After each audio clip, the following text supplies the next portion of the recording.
Hey there, everybody. Today we're going to just briefly touch on something that I haven't really mentioned too much in videos, but is really important, and that is scouting discoveries. So this is actually going to be a pretty large source of talent inflow to your league, although of course you probably don't see too many of them yourself on your team that end up being talented players. But today I'm going to show or explain how you can bring better scouting discoveries into your system. So the first thing goes down to the scouting budget.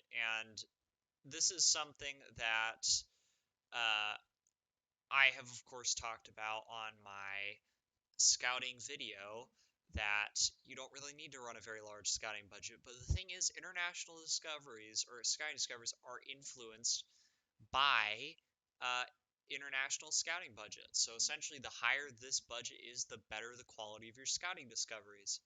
So, for example, uh, if I were to run a $24 million budget here instead, this would increase significantly the 40% I've got in the budget. This would be more like a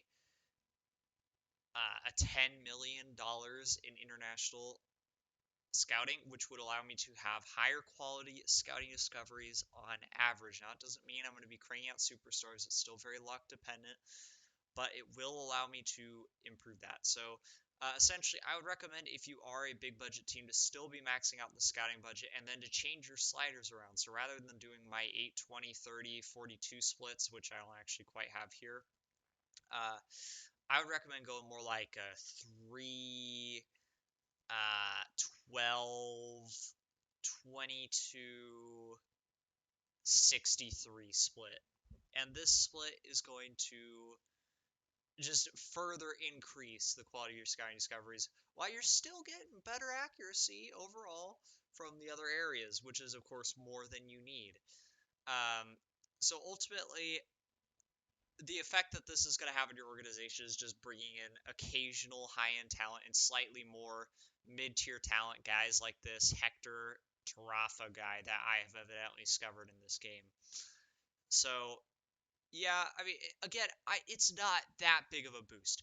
It's the type of thing where if you're running a team that has a budget under $200 million, I still would not recommend putting that much money into your scouting budget. But I have a massive budget here, so it makes sense for me to put a lot of money into my scouting budget because it's going to increase those scouting discoveries and allow me to get more talent into my organization overall. Anyways, let me know if you have any questions on how scouting discoveries work. And I hope this was helpful for you guys. I'll see you on the next video.